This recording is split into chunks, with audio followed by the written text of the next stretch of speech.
museum piece.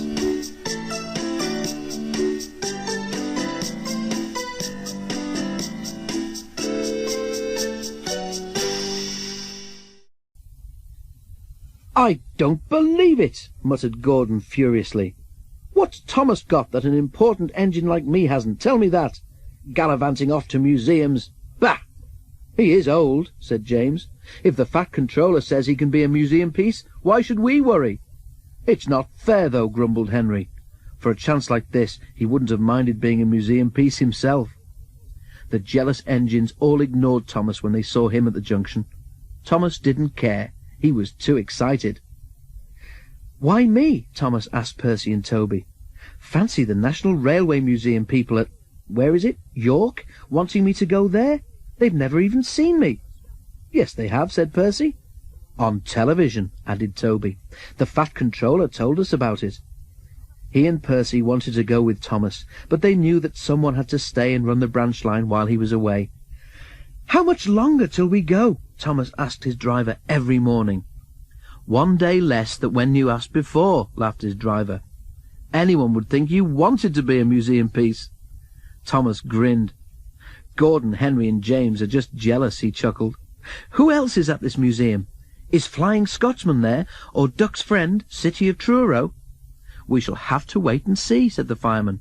"I'll be very surprised if there isn't someone there that you can remember from the old days." And that, of course, made Thomas more excited than ever. At last the day came. A large crowd came to the junction to see Thomas off, and the Fat Controller was there too. "Goodbye, Thomas," he said.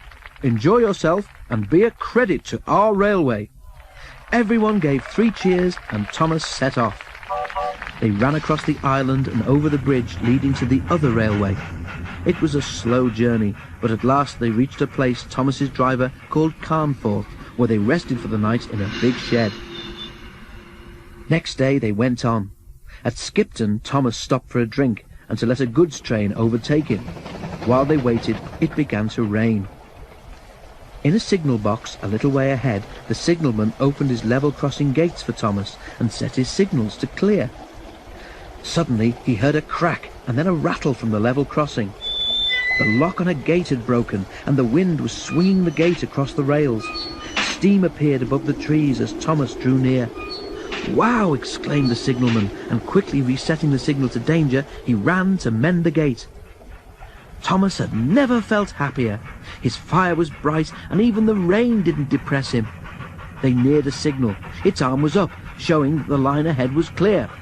"Away we go, puffed Thomas happily. He was just passing the signal when he heard a clang as the signal arm fell to danger. "Whoa, Thomas!" cried the driver, and put the brakes hard on. "What?" Thomas began, but then he saw just in front a heavy level crossing gate swinging towards him across the line. The signalman tried to stop it, but the gate was wet and it slipped from his hand. "Ooh-ah!" groaned Thomas as he skidded along the rails. "Help! I must stop!"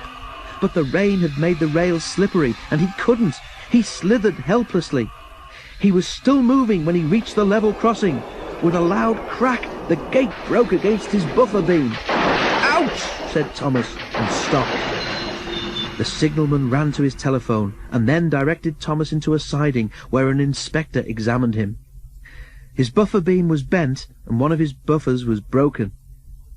"You can't go on like that," said the inspector. "Not on the railway, anyhow." "But I'm supposed to be in York tomorrow," wailed Thomas. "I know that," said the inspector. "Never mind. Leave it to me, and I'll see what can be done." And with that, Thomas had to be content. Not the ticket. Thomas had to stay in the siding for the rest of the day. His fire went out, and he grew colder and colder. The rain fell more heavily, and what had begun as a splendid day began to turn into a disaster. "I wish I was in my nice warm shed," he said to himself miserably. At last the inspector returned. "Cheer up, Thomas," he said. "You'll be at the museum tomorrow, and they have promised to mend your front end in their workshop." "Thank you, sir," said Thomas, "but if I can't run on rails, how can I get there?" "It's all fixed," replied the inspector cheerfully. "A lorry is coming for you in the morning. Thomas was horrified.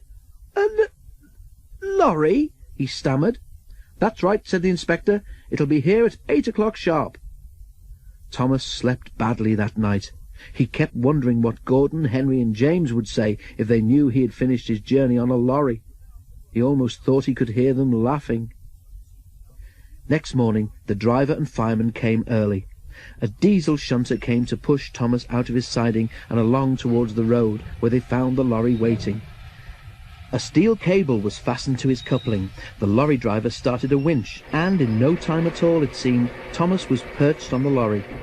How undignified, he thought, but he found, as they went along, that he had a marvellous view of the countryside, and time to enjoy it too.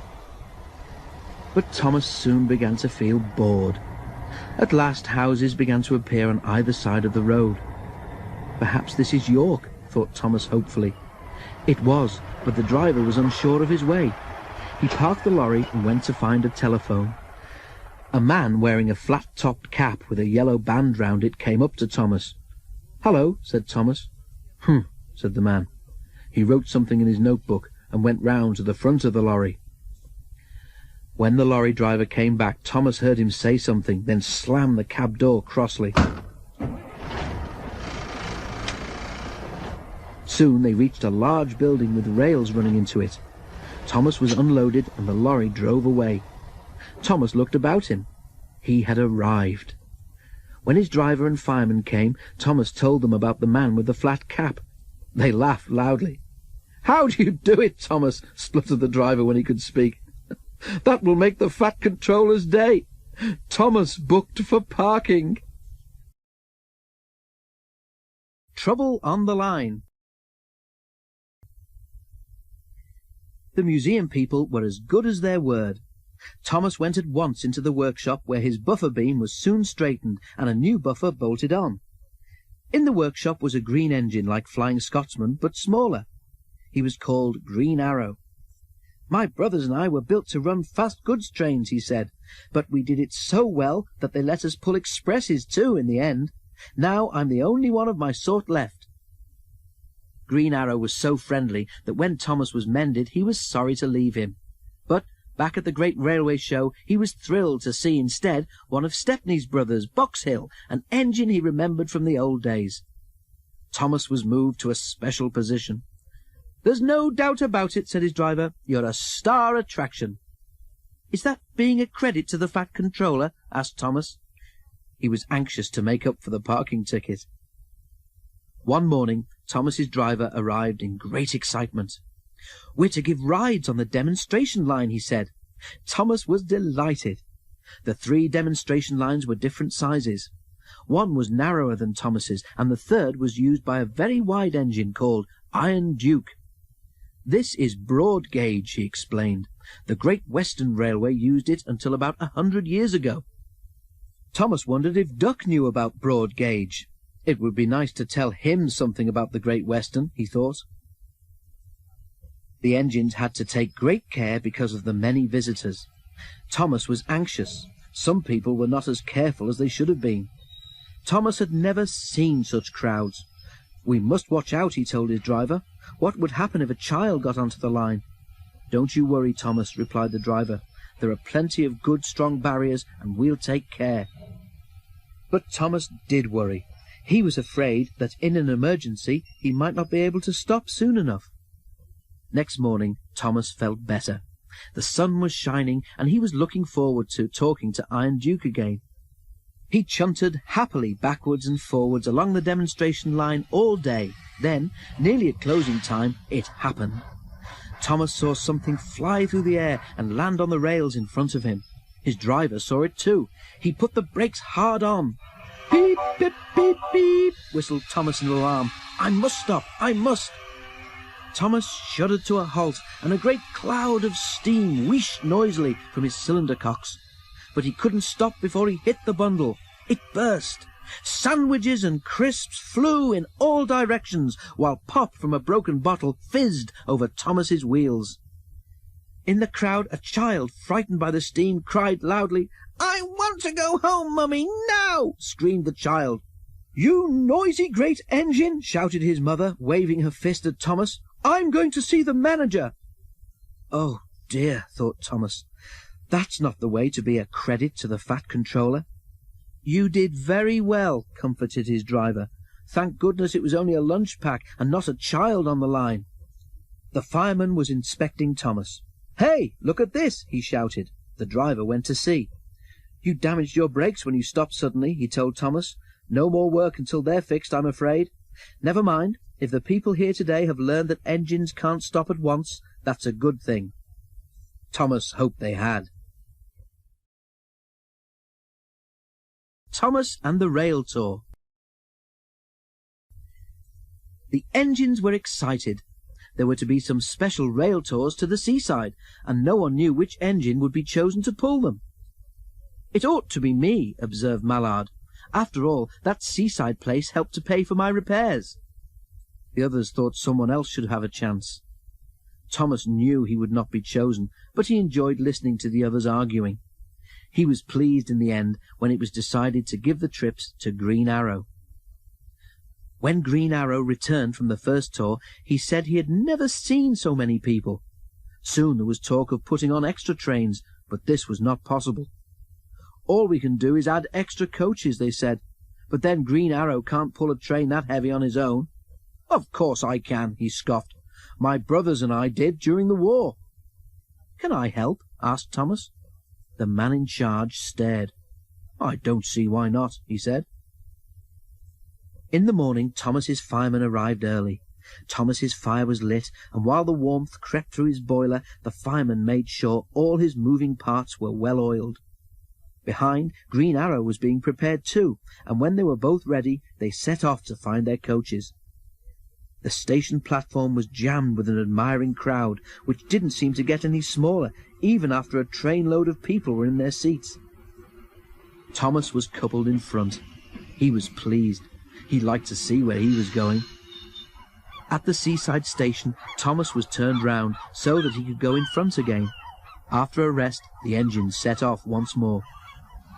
A ruined abbey stood at a place where the line curved beside a river.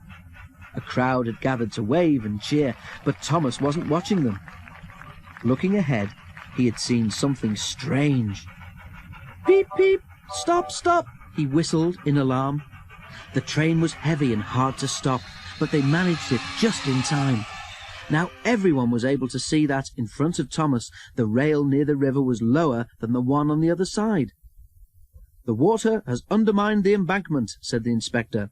"I'll go to the signal box and sort things out."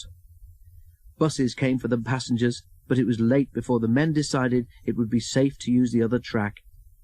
Together, the engines pushed the coaches back to a crossover. On his own, Thomas slowly crept past the landslip. Then, very carefully, Green Arrow pulled the empty coaches by, and together they brought the train back to York. A few days later, a party of important-looking people came into the museum.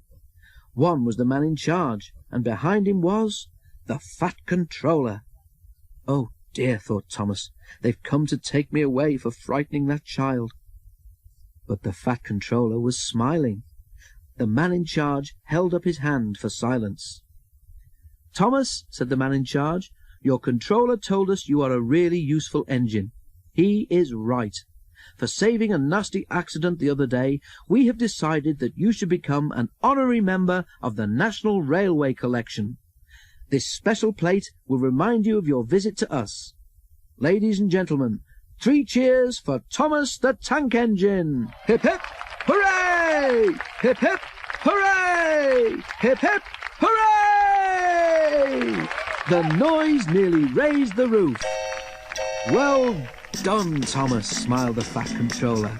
"I knew you would be a credit to our railway."